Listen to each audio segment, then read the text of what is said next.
Despite the fact that we are in the middle of a pandemic and an economic collapse, that is distracting people.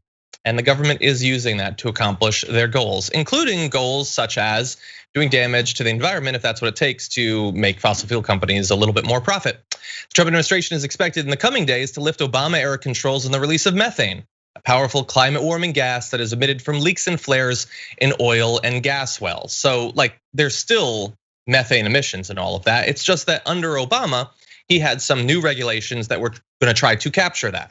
And the reason is that it's really bad for the environment and can lead to more climate change and global warming. Methane is a powerful greenhouse gas that could be 25 times more impactful than carbon dioxide in equal quantities.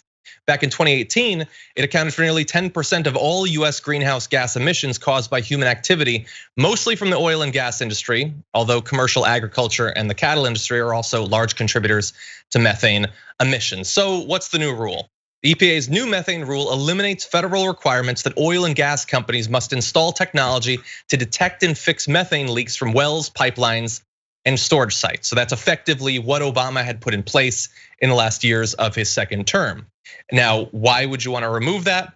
Well, they say, the EPA says that it has to be removed because they're crippling regulations on oil and gas.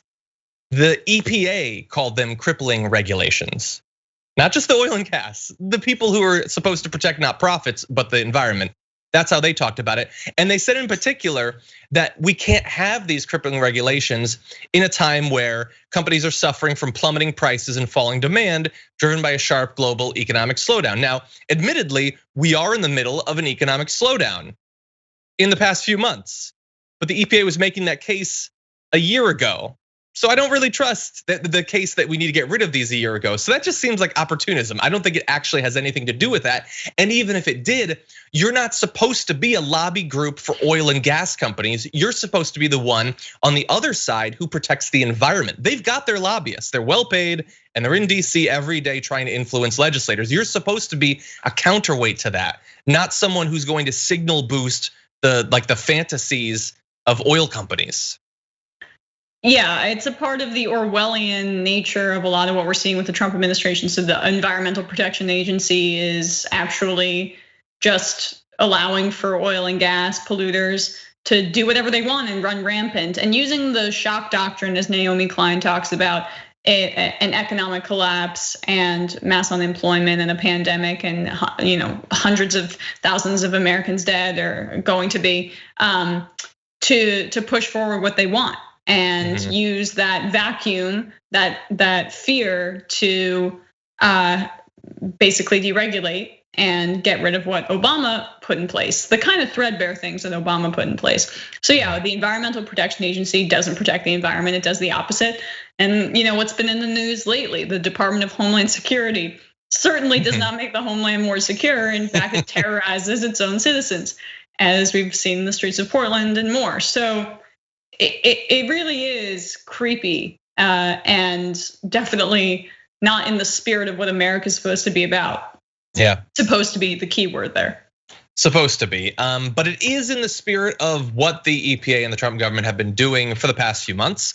Just to catch you up, and much of this we've talked about on the show previously. Back in April, the EPA weakened rules on the release of toxic chemicals from coal-fired power plants, loosened curbs on climate warming tailpipe pollution, and opted not to strengthen a regulation on industrial soot emissions that have been linked to respiratory diseases, including COVID-19. That was a fun one they chose not to pursue. In July, President Trump unilaterally weakened one of the nation's bedrock conservation laws, the National Environmental Policy Act, limiting public review of federal infrastructure projects in an effort to speed up the permitting process for freeways, power plants, and pipelines. So boy, have they been a busy little group during this pandemic working to shred the environment, even in ways that particularly make us susceptible to the sort of pandemic we're in and the ones that will come in future years. And so I mostly wanted to include this to remind you of one of the stakes in the election is the future of these sorts of regulations. And in the same way that they were reversed by Trump, hypothetically, they could be reversed in the future. It remains to be seen whether that would happen. But while we're very understandably focused on the pandemic and on the protests and on the election and all of that, the issues that we had, the crises that we had going into 2020 still exist.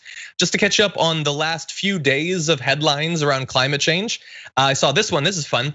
Disease-bearing ticks thrive as climate change heats up US, so that's cool. An iceberg the size of Manhattan broke off of Canada's final intact ice shelf, that's fun. And Arctic fires released more carbon in 2 months than Scandinavia will all year. One of my favorite new phrases we've had to learn, Arctic fires. You know, when the coldest part of the world is on fire for months. And it's not an indie band. It's not the Arctic Monkeys opening for Arcade Fire.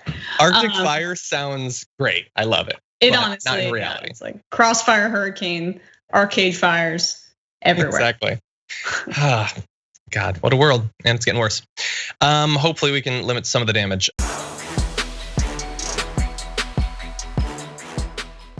For more political news breakdowns, interviews, stories of activism, and me trying my hardest to care about the occasional big celebrity news story, subscribe to our YouTube channel at youtube.com/The Damage Report. And you can ring the bell wherever it is so you don't miss anything.